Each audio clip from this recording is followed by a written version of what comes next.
Brad Pitt is back on the booze. Here is my views around Bradders. That's what his friends call him. Back on the booze. Because me and Bradley, we're sort of connected these days. I have a documentary coming out at the end of this year. I've been to Hollywood, not the nightclub in Romford, the actual Hollywood. So I'm sort of walking in his shoes in many ways. So I feel that sense of connection. I'm not sure he feels it at all. But anyway, here's the point. It's just been announced, or it's just come out in the press over the last few days, that he's back drinking. And anyone that knows his story, he's been sober, AA, recovery style sober, for the best part of 7 years and has now chosen to have a drink again. So that's kicked it all off in the world of recovery and alcohol free, and everyone's got an opinion, so I thought I'd share mine. Now, it would be really easy for me to jump on the shame wagon, as it were, or the recovery, often 12-step denial wagon. He's deluding himself, once an addict, always an addict. But as you know, that's not my story. And actually, I don't believe that's anyone's real story. Of course, lots of people identify with that, and it's really important to them that they are an alcoholic and they claim that persona, or they are in recovery, 12-step. And actually, that's really helpful to them. And again, the point I'm going to make throughout this conversation today is that we're also wonderfully, beautifully nuanced and unique. What might work brilliantly for me might not work at all for someone else, and vice versa. And I think we have to have total love and respect for that.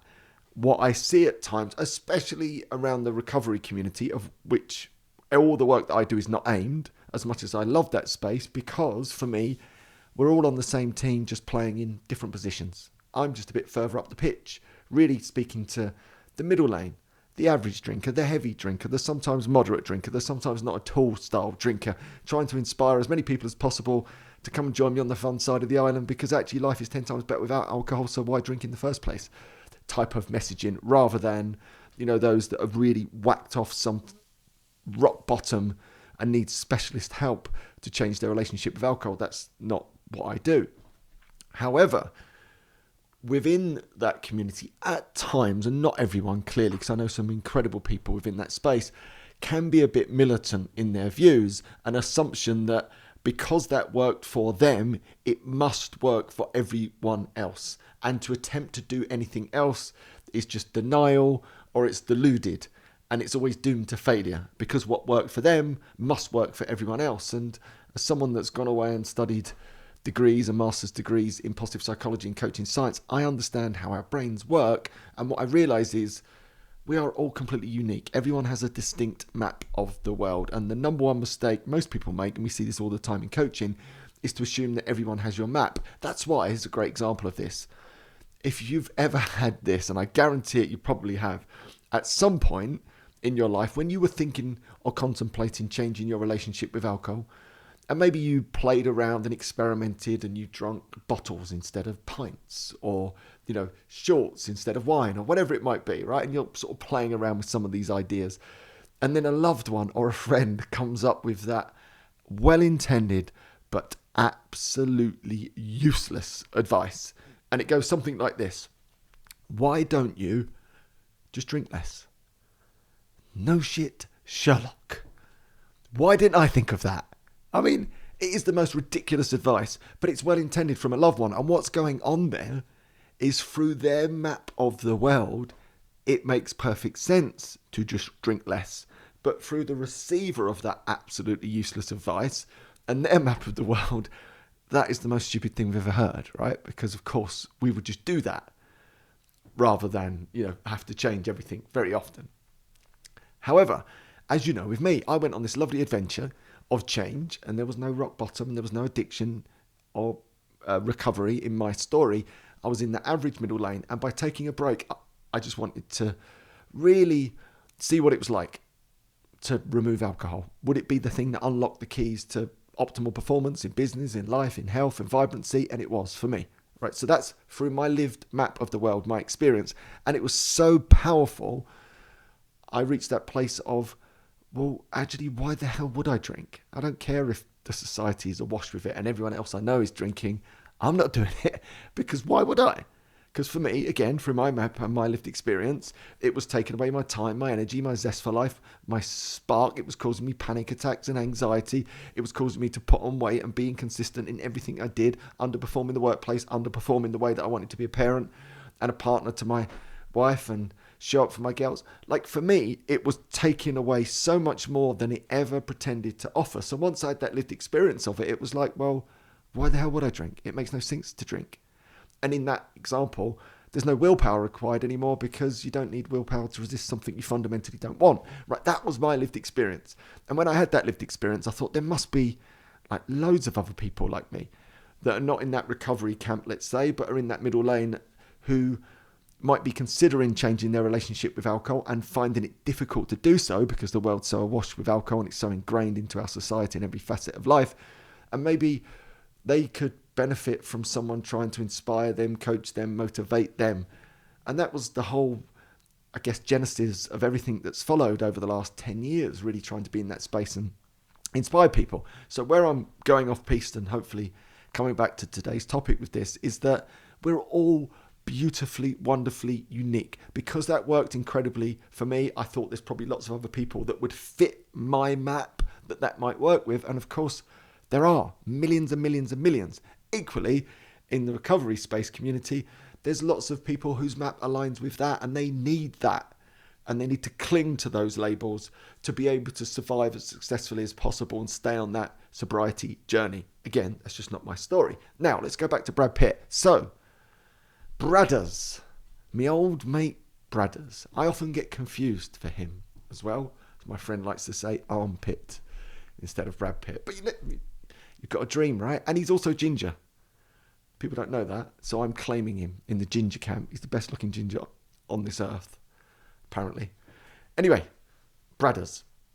Bradders came through that the recovery community, so 12-step community, which does see things very differently. So, of course, when he comes out and says he's drinking again, there is a lot of, I think, shaming at times from certain communities of, that is that denial again. And also, I have to, I think, honour the fact that this will cause a lot of people to wobble, is the truth of it. And there will be a lot of people right now. This is the only downside to this, because the truth is it's his choice as to what he does, isn't it?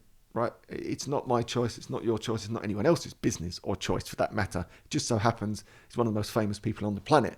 So when one of the most famous people on the planet makes a change like this, it will be really unsettling to a lot of people. Unfortunately, that's just the way it is. I know there'll be a lot of people wobbling in their relationship with alcohol right now because they've just discovered, maybe an icon of success in the sobriety space. There's no going back to alcohol. I mean, that is a bit confusing. And I've experienced this firsthand. I had an organisation called 1 Year No Beer. And during the time of creating that organisation, I inspired the other co-founder at the time, who was a little bit behind me in terms of his journey to take a break from alcohol. He did his year, fair dues. The organisation was called 1 Year No Beer, but then decided to go back to drinking, a bit like the Brad Pitt story, right, on occasion. But once people got wind of that, it unsettled a lot of people, is the truth of it, and even unsettled me. And I'll explain that story. So when he decided to start drinking again, I was about 18 months into my adventure, and I had a real big moment of temptation, and I'm forever grateful actually to my lovely Tara, my wife Tara, and the temptation went like this. I discovered he was drinking again, and I had a wobble, and this is why I know that will happen to lots of people, in the sense that I was like, well, hold on a minute. If he's drinking, why can't I drink? I didn't stop for any, problematic reason. It was a proactive reason. And I found myself in this really strange place, headspace, in my kitchen. And there's always alcohol in my house, always has been. My wife Tara drinks. So it was never something to get rid of out the house. Again, I just changed my relationship with it and just didn't want it. But then I found myself in this really strange space this day. And I was pacing up and down my kitchen. I got completely befuddled and lost inside my own mind. It was a really strange experience of, will I, won't I have a drink? I'm 18 months into the adventure at this stage, organisation, inspiring loads of people, called 1 Year No Beer at the time. And I'm up and down the kitchen, thinking to myself, right, Tara was out, luckily. And I thought, when Tara comes home, I'm going to explain what I'm thinking and feeling. And in my mind, I thought maybe Tara, who hasn't had her drinking partner for the last 18 months, will be delighted with this. And maybe she'll be like, brilliant idea, let's have a couple of drinks and sort of celebrate together, or whatever it might be. Up and down, up and down. It felt like this went on for hours. Up and down the kitchen, and the fridge full of alcohol. Up and down the kitchen, up and down the kitchen. Tara comes home, and I start to explain my thinking. And it was really weird how lost I got in my own mind with this. So I'm halfway through explaining, and Tara just stops like me dead in her tracks. And she says, why the hell would you do that? Why would you go back to that misery and tiredness and can't be botheredness and poor mental well-being and all? Like, why would you go back to that? And it was such a lovely moment for me. It was like a state change. It was like someone just woke me up again. And I needed it. Do you know what I mean? I needed almost that state shock of, wow, that was close. And I came out of that back into the room, as it were, with Tara. And I just felt so grateful for those words. And that was it for me. I never, ever thought about it again. But it brought me close. So I know when someone like a Brad Pitt, who's, adored and respected by so many, changes their relationship with alcohol, even though it's not our business, it certainly is, it's their empowered choice. It will cause people to wobble. So how do I feel about it? There's certainly no shame in that, right? That's his grown-up choice. What I do know is this, and I spoke about this at length in the last episode, and I got quite excited about it. I think moderation is always doomed to failure, is the truth of it. And there's words being used that are like moderate. I'm now moderating that alcohol. I think that's always doomed to failure for all the reasons I explained in that last episode. And if you're interested in that, go and listen to it. I think you'll enjoy it. But essentially, in a nutshell, it goes like this. Moderation to me means I want more of something, but I'm going to use willpower to drink less. The second you're in that space, it's doomed to failure, is the truth. So if Brad ends up in that place, that is doomed to failure. Because at some point, he'll be tired, stressed, emotional, hungry, whatever it might be. The willpower tanks will be empty, and it won't be a moderate, like one drink or two. It will be the bottle or more. And then before you know it, that starts to escalate and you're back to square one. However, of course, there are ways to successfully do that, and I've seen people do it. But just a quick underlying caveat here. For me, what's the bloody point? What is the point in moderating something that sucks away your life force, your energy, your time, your looks, your mojo, your zest for life, your consistent... Why moderate that in the first place? But anyway, let's just say, in this instance, Brad has chosen to run this experiment. If he runs it as a complete non-drinker because he's removed it from his life and for whatever reason he occasionally wants to drink, but he's really a non-drinker in disguise, I think there's a chance it might work. But I don't think he's that character. So my view is he'll probably find out over a short-ish period of time that actually this strategy doesn't work for him. That would be my guess. And again, there's nothing wrong with that, is there? It's just an experiment. I think he's running an experiment right now.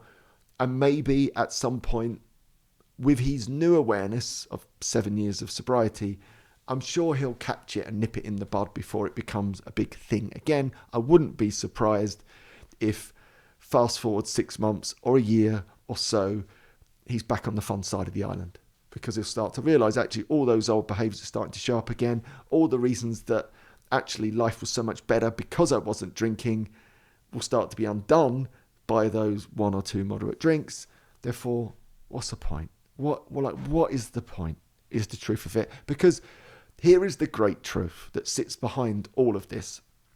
If you're genuinely drinking to such a level, a moderate level, i.e. one drink, the level of intoxication is so minimal at that stage, then what's the point in that anyway, when alcohol-free alternatives taste just as good, right? So that's off the table in my mind. So if you're going to drink one, that's totally pointless. If alcohol-free alternatives taste just as good. Fair? Now, if you want to drink two, that means you're not moderating because you're chasing the drug that's in the alcohol. So it reveals the truth. It's my quote that I always come back to, isn't it? Warren Buffett, It's not until the tide goes out you find out who's swimming without any pants. And I always think that about moderation. That's the story, right? The tide's gone out, mate. You swim without any pants because you're not like after the taste. You're after the drug that's inside the taste. So the moderation thing's just an illusion. So here's what I think. I think Bradders is running a little experiment, and we'll see how that plays out. And of course, none of us really know him. We're not really spending time with him.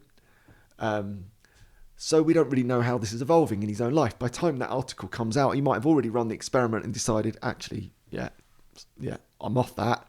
I'm back on the fun side because life's a million times better without alcohol. And I realised that actually trying to moderate that thing, all the old behaviours are starting to show themselves. Therefore, I'm out again. I wouldn't be surprised if we hear that story soon. So I just wanted to share my sort of tuppence worth, as it were. I think the last thing we should do is shame someone or berate someone for their own personal choice. However, unfortunately, I do know it will have a huge ramification to lots of people all over the globe who right now, a bit like my story from earlier, might be feeling a bit wobbly on their alcohol-free legs because a hero of theirs has just done or perceived U-turn. And again, as mentioned, it might be that right now that same hero is having that experience of, actually, I think I'll go back to the fun side of the island. So for me, let's bring it back to you and your map. That is all that matters. It doesn't matter about Brad Pitt. It doesn't matter about Andy Ramage and what I decide. It doesn't matter about anyone else, friends, loved ones, because we all see and experience alcohol differently. If your life is marginally better because you don't drink, why the hell would you? That's the honest quote and reflection, isn't it? If your life is better without alcohol, why would you put it back into your life again? It's a simple reflection. And if the answer to that for you is your life is better, then that's all you need, right? Don't need Brad Pitt, don't need me, don't need anyone else to tell you that. You have that lived first-hand experience of more fun on the fun side of the island. Therefore, stay with me on that little adventure. And when I meet Brad, the next time I'm in Hollywood, I'll have a little chat with him. And if he wants to come and join us on the fun side of the island, he's more than welcome. I bet he can't wait. Well, we'll have to see about that. Anyway, thank you as always for joining me. If you enjoy these conversations and you'd like more of this type of insight and learning, what's getting really exciting, for the first time, I'm going to say broadly ever, I'm running a full beginner to expert training in alcohol-free performance coaching. So you will be a qualified coach to coach in the life coaching space, the executive coaching space, but you'll also have the specialism of alcohol-free performance coaching in your coaching armory. And that will take you from complete beginner to expert. I'm going all in on this course. We'll get up close and personal in terms of training and learning and insights. And I'll take you on a transformative adventure of learning, as well as help you develop the skills to give back and contribute and feel like you matter and potentially create part-time, full-time income from giving back to the space that hopefully has given you so much that is alcohol-free, but more broadly, you can use the same skills to help people optimize their life, optimize their careers. If you are remotely interested in this, go to coachbusiness.school. So not .com, .school. Coachbusiness.school. And you'll see all the courses available to you there. Thank you, as always, for listening. I shall see you very soon. Your coach, Andy.